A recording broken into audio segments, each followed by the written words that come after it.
देखिए, कैराने को लेके हमारे तो जो आता है, हमारे जो बुज़ुर्ग जितने भी हमारे बड़े बुज़ुर्ग रहे हैं, उन्होंने सिर्फ गाना बजाना किया है।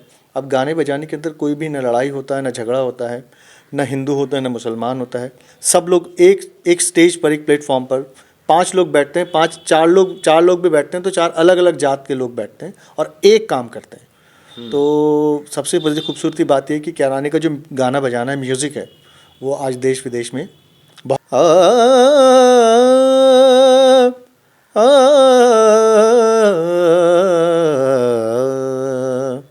याद पिया की आए हाय। नमस्कार दोस्तों। वैसे तो कैराना का अलग अलग तरीके से सोचने का सबका अलग अलग अंदाज है। कुछ कैराना को मिनी पाकिस्तान बोलते हैं, कुछ कैराना में हिंदू मुस्लिम की बात बोलते हैं, कुछ कैराना से पलायन की बात बोलते हैं। वहीं जब हम इसका दूसरा पहलू जांच करते हैं, वहीं कैराना में आज तक कोई हिंदू मुस्लिम नहीं हुआ। कैराना को लेकर जो करण को लेकर बातें हैं वो आज तक ज्यों की त्यों हैं। और जो सबसे अहम बात है वो है कैराना घराना। म्यूजिक के बिना कुछ इस दुनिया में नहीं है। हर धर्म में, हर जाति में, हर वर्ग में, हर समूह में, हर गांव में, हर कबीले में, हर देश में, हर गांव गुहांड में केवल और केवल म्यूजिक एक ऐसी चीज़ है जो आदमी जब चाहे वो निराश हो तब म्यूजिक सुनेगा, वो खुश होगा तब भी म्यूजिक सुनेगा। तो इसी को लेकर आज हम कैराना में हैं और कैराना घराने के एक शख्स हमारे साथ में मौजूद हैं। उनसे बातचीत करेंगे और जानेंगे क्या है कैराना। और कैराना घराना का नाम पूरी दुनिया में, पाकिस्तान, अफगानिस्तान, जो भारत के सटे हुए राज्य हैं जहाँ तक हिंदी बोली जाती है वहाँ तक तो है ही है, साथ में जहाँ अंग्रेजी बोली जाती है वहाँ भी बताया जाता है। कैराना में आने के बाद बहुत सारे लोग संगीतकार ऐसे थे जो अपनी चप्पल जूतियाँ निकाल लिया करते थे। इसी को लेकर बातचीत करेंगे, भाई से जानेंगे। पहले इंट्रोडक्शन करेंगे और फिर आगे की बातचीत करेंगे। नमस्कार जी। नमस्कार जी, नमस्कार। भाई साहब, क्या नाम है आपका? मेरा नाम एहसान अली है। जी अच्छा, तो आप का क्या संबंध है? कैराना घराना का बहुत बड़ा नाम है। मैं कैराने घराने की छठी पीढ़ी में से आता हूँ। मेरे मेरे वालिद, उनके वालिद, मेरे दादा, परदादा, सगर दादा, मैं जितने भी हमारे यहाँ म्यूजिशियंस हुए हैं सब कैराने घराने से बिलोंग करते हैं। और ये बहुत बड़ा गहरा संबंध है कैराने से हमारा, क्योंकि हम भी सुनते हैं कि लोग कैराने को लेकर बहुत सारी बातें करते हैं, लेकिन एक हमारी जो ड्यूटी है, हम लोग म्यूजिशियन हैं और हमारा फ़र्ज़ है कि हम अपने अपने घर को, अपनी सरज़मीं को जितना ऊपर उठा सकें उतना उठाएं। तो हमारी वही कोशिश है। किस तरीके से देखते हैं आप कैराना को लेकर? जब आप बाहर जाते होंगे, आपने न्यूज़ में देखा होगा कैराना ये हो गया, कैराना में ये हो गया, लोग छोड़कर भाग गए। क्या सोचते हैं उसके बारे में? देखिए, कैराने को लेके हमारे तो जो आता है, हमारे जो बुज़ुर्ग जितने भी हमारे बड़े बुज़ुर्ग रहे हैं, उन्होंने सिर्फ गाना बजाना किया है। अब गाने बजाने के अंदर कोई भी न लड़ाई होता है, न झगड़ा होता है, न हिंदू होता है, न मुसलमान होता है। सब लोग एक एक स्टेज पर, एक प्लेटफॉर्म पर 5 लोग बैठते हैं, 4 लोग भी बैठते हैं तो 4 अलग-अलग जात के लोग बैठते हैं और एक काम करते हैं। तो सबसे बड़ी खूबसूरती बात यह है कि कैराने का जो गाना बजाना है, म्यूज़िक है, वो आज देश-विदेश में आपका क्या करते हैं? आप सिंगिंग करते हैं या म्यूजिक का काम करते हैं? मैं सारंगी प्ले करता हूँ, मैं म्यूज़िक डायरेक्शन भी करता हूँ। मैंने बहुत सारी प्लेटफॉर्म्स पर और बहुत सारे लोगों के लिए म्यूज़िक भी दिया है और मेन हमारा सारंगी है।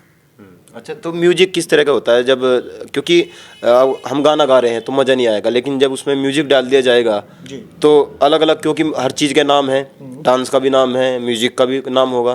तो किस तरह के म्यूजिक टॉप मोस्ट म्यूजिक रहते हैं? जैसे अभी हाल ही में एक गायक की मौत हो जाती है, उनका मर्डर कर दिया जाता है, उनका पूरी दुनिया में डंका बजा, सिद्धू मूसेवाला। तो उनके म्यूजिक जो है बहुत ज़बरदस्त था। तो क्या आप भी इस तरह का म्यूजिक के बारे में नॉलेज रखते हैं? देखिए, हम जो है, हमारा जो म्यूज़िक का जो जॉनर है वो है क्लासिकल। जो क्लासिकल है वो हर गाने बजाने का बेस है। हर एक चीज़ जो है वो क्लासिकल से होके ही निकलती है, चाहे वो सिद्धू मूसेवाला हो, चाहे वो कोई भी हो। दुनिया का कोई भी फॉर्म जो म्यूज़िक का है वो क्लासिकल म्यूज़िक से होता है। तो क्योंकि दुनिया में जो सुर हैं वो 7 हैं, सा रे गा मा पा धा नी। जो भी ट्यून बननी है वो इन 7 सुरों में बनेगा। तो हम उस बेस से बिलोंग करते हैं, तो हम उस बेस को जो है हमने स्ट्रॉन्ग किया है। जबकि आजकल जैसे और जितने भी लोग हैं, सबका गाना या जॉनर जो है सब अच्छा है, लेकिन जो सुकूनियत आपको क्लासिकल म्यूज़िक में मिलेगी वो और कहीं नहीं मिलेगी। अच्छा, तो आपने नेहा कक्कड़ को सुना होगा जी। और उनका जो गुनगुनाने का है तो वो म्यूजिक नहीं है, लेकिन कुछ लोगों को म्यूजिक लगा। तो आपका म्यूजिक देने का क्या रहता है, किस तरीके से आप क्लासिकल में देना चाहते हैं, कि ये कैसे पता लगता है कि कौन सा म्यूजिक देना है, किस टाइम देना है? तो हर एक चीज़ डिपेंड करती है किस तरह का मूड है। जैसे अब कोई आपने सुना होगा मुग़ल आज़म मूवी में एक पूरी मूवी के अंदर एक बहुत छोटा सा आलाप है जो बहुत ही बड़े ग़ुलाम अली ख़ान साहब, उस्ताद बड़े ग़ुलाम अली ख़ान साहब, जो बहुत ही जाना माना और बहुत बड़ा नाम है क्लासिकल म्यूज़िक का। उनका सिर्फ 30 सेकंड का आलाप है जब दिलीप कुमार जी और मैं हीरो उनका नाम बोल रहा हूँ, एक्ट्रेस, जो जब एक रोमांटिक सीन है, पीछे एक आलाप चल रहा है, प्रेम जोगन बन के। अब समझिए रोमांस के अंदर क्लासिकल म्यूजिक आ गया है, समझ रहे हैं? जी। ऐसे ही जब आजकल जो वो म्यूजिक है वो थोड़ा चेंज हो गया है। आजकल वो बॉलीवुड बन गया है रोमांस, क्लासिकल को भी उन्होंने उसी के अंदर डाल दिया है। तो आपने कोशिश की है कि उस चीज़ को जिंदा रखा जाए जो ख़त्म हो गई है अब दोबारा, क्योंकि कोरोना के बाद एक चीज़ और हुई है, सबको लगा कि मुझे देसी खाना खाना चाहिए, मैं भी ये फास्ट फूड को अवॉइड करूँगा, मैं पिज़्ज़ा बर्गर को अवॉइड करूँगा और मैं वही ऑर्गेनिक भोजन लेने की कोशिश करूँगा जो मेरे पुरखे किया करते थे। तो आज आप भी उसी राह पर चल पड़े हैं। तो अभी जो आपको अवार्ड मिला है वो कौन सा अवार्ड है और कैसे मिलता है? जो अवार्ड मिला है वो है उस्ताद बिस्मिल्लाह खां युवा पुरस्कार, जो कि बॉलीवुड म्यूज़िक से नहीं मिलता है, वो क्लासिकल म्यूज़िक से मिलता है, जो हमारा बेस है, जो हम करते आए हैं। और जब हम क्लासिकल म्यूज़िक को प्रेजेंट करते हैं, लोग उन्हें पसंद करते हैं और फिर वो एक दूसरे लोगों को बताते हैं, इस तरह से चीज़ें फैलती हैं। तो वो मैं बड़ा शुक्रगुज़ार हूँ इस गवर्नमेंट का भी, जिन्होंने मुझे रिकग्नाइज़ किया और मुझे इस लायक समझा कि मुझे अवार्ड से नवाजा जाए। और ये हम सिर्फ मेरे ही लिए नहीं, हमारे पूरे कैराने घराने के लिए, कि पूरे कैराने के लिए बहुत फ़ख्र की बात है, क्योंकि एक बहुत बड़ा अवार्ड है, बहुत नेशनल लेवल का अवार्ड है। जी। तो कितनी खुशी हुई परिवार वालों में जब आप उस अवार्ड को लेकर घर पे गए होंगे, और खास अब कैराना में आप हैं, कैसा लग रहा है, कैसी फीलिंग आ रही है? अब वो जो पुरखों का काम था उसको आपने जिंदा कर दिया है। पहले भी किसी को अवार्ड मिला परिवार में? जी, हमारे और उस पहले ज़माने में क्या होता था कि अवार्ड्स का इतना वो था नहीं, करेज नहीं था। उनके काम ऐसे थे जिन्होंने, उनका काम ही उनका अवार्ड था। लोग पहले तारीफ़ करते हैं कि क्या बात है खान साहब, वो उनका अवार्ड है। तो अब जो है वो ज़रा हाइप हो गया है अवार्ड्स को लेके। तो जो बुजुर्ग थे किस तरह गाना गाते थे, क्या क्या रहता था, थोड़ा सा बता सकते हैं? गाना नहीं गाते थे, वो भी सारंगी बजाते थे। अच्छा, सारंगी गाते थे। उस्ताद आसिफ अली खान साहब, वो भी कैराने के ही रहे हैं और उन्होंने भी सिर्फ सारंगी बजाया है। मेरे दादा सारंगी बजाते थे, मेरे सगर दादा सारंगी बजाते थे। हमारे यहाँ सिर्फ सारंगी बजती आई है। तो अब सारंगी तो आपके पास होगी नहीं फिलहाल? नहीं, फ़िलहाल तो नहीं है, बट मैं, आप चाहें तो मुझे सर्च कर सकते हैं, एहसान अली सारंगी यूट्यूब चैनल है मेरा, आप चाहें तो वहाँ सर्च कर सकते हैं उसके लिए। क्या संदेश देना चाहेंगे कैराना वालों को? सबसे पहले तो मैं बधाई देना चाहूँगा इस अवार्ड के लिए पूरे कैराने को, कि मैं बच्चा हूँ यहाँ का, इस सरजमी पे पैदा हुआ हूँ और यही का खून है मेरा। और अगर मैं इस लायक हो पाया हूँ कि मैं इस कैराने के नाम को और गाने बजाने में ऊपर ले जा पाया हूँ, तो ये सब आप लोगों की मोहब्बत है और मैं सबका बहुत बहुत शुक्रगुज़ार हूँ। जी। तो आप कुछ गाते भी होंगे जब सारंगी बजाते हो, कुछ आपके क्योंकि वो भी रहता है थोड़ा बहुत जब आप उस फील्ड में चले जाते हैं। मान लीजिए कोई भी स्टूडेंट है, तो भले ही वो साइंस का हो लेकिन उसको थोड़ा बहुत तो मैथ आता ही है। बिल्कुल, बिल्कुल। तो सुना सकते हैं आप कुछ, कोई स्पेशल जो आपके लिए स्पेशल हो, या कैराना वालों को प्यार मोहब्बत का कोई पैगाम दे? मैं एक छोटी सी एक ठुमरी है जो आजकल बड़ी फेमस भी है, और थोड़ा सा गाता हूँ मैं। आ, आ,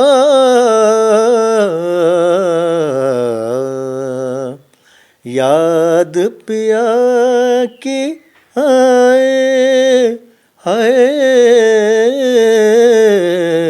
याद पिया की आए, ये दुख सहा न जाए, हाय ये दुख सहा न जाए, हाय राम याद पिया की आए।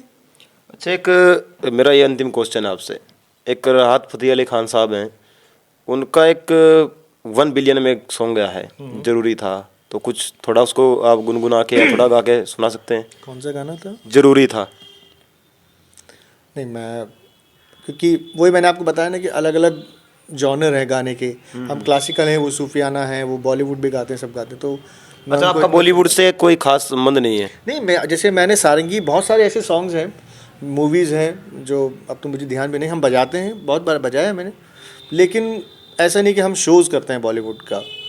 हम क्लासिकल, हम जैसे जो पर्दे वाले जो लोग होते हैं, इस तरह आपका भी है, पर्दे वालों को बॉलीवुड से कोई संबंध नहीं है? जी जी ये इस तरह का ही है जी। जो नाटक आते हैं? जी जी जी जी बिल्कुल। अच्छा, अलग अलग अलग है, अलग अलग फॉर्म है गाने बजाने की।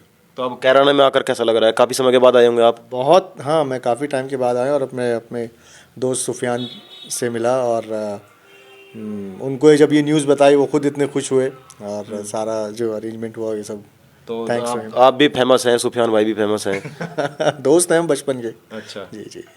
तो मिलने के बाद काफ़ी मतलब वो खुशी के आंसू छलके होंगे? हाँ, खुशी के आंसू तो नहीं है, हम क्योंकि खुशी है तो हमने उस तरह से सेलिब्रेट किया उसको। अच्छा अच्छा, चलिए बहुत बहुत धन्यवाद। अभी आपने एहसान भाई जी को सुना, और एहसान भाई कैराना घराने से संबंध रखते हैं, और कैराना को लेकर जो अफवाहें थी सब पर बातचीत की गई है। तो हम कोशिश करेंगे इसकी और भी तह तक जाने की, और कैराना के लिए जो अफवाहें चलाई गई हैं, कैराना को लेकर जो बातें बताई गई हैं, कैराना को लेकर जो एक तरीके से पूरा का पूरा प्रोपगेंडा रचा गया है, और वो हिंदू मुस्लिम जो यहाँ की संस्कृति है उसको ख़त्म करने की कोशिश की गई है, जो यहाँ की सभ्यता है उसको ख़त्म करने की कोशिश की गई है, जो यहाँ का कल्चर है उसको ख़त्म करने की कोशिश की गई है, उसको पुनः स्थापित किया जाए, पुनः जिंदा किया जाए, ताकि लोग कैराना के बारे में जो सोचते हैं वो ख्याल उनका दूर हो सके, लोग आपस में प्यार मोहब्बत सलीके से रह सकें, अलग अलग तरीके से अलग अलग धर्म के लोग, अलग अलग जाति के लोग आपस में प्यार मोहब्बत से रह सकें, ताकि आने वाली जो नस्लें हैं और जो हमारी फसलें हैं दोनों सुरक्षित रह सकें। फसलों का इलाज है, नस्लों का कोई इलाज नहीं है। जब नस्लें खतरे में आ जाएंगी तब हम कुछ नहीं कर पाएंगे। इसलिए नस्लों के लिए लड़ना, नस्लों के लिए बोलना, नस्लों के लिए अपने पुरखों की बातों को सुनना, और जो हमारे पुरखों ने हमें रास्ता दिखाया है उस पर चलना, चाहे वो भगत सिंह हो, सरदार पटेल हो, सुभाष चंद्र बोस हो, बहुत सारे लोग जिन्होंने इस देश के लिए बलिदान दिया है, इस देश के लिए अपने आप को कुर्बान कर दिया। हमारी माताएं बहनें, बताया जाता है शामली सबसे ज़्यादा कुर्बान हुआ है आज़ादी की लड़ाई में। 1947 से पहले जो लड़ाइयाँ लड़ी गई देश के लिए, उसमें सबसे ज़्यादा बलिदान बताया जाता है। यहाँ 250 से ज़्यादा महिलाओं को फांसी दी गई, केवल और केवल ये शामली क्षेत्र ही ऐसा था जिसमें इतना कारनामा हुआ है। और भी बहुत सारी जानकारी कैराना के लिए लेकर आप तक भेजने की कोशिश करेंगे। तब तक के लिए जुड़ी रहिएगा गाम ग्वांड के साथ। धन्यवाद। बहुत काम कर रहा है।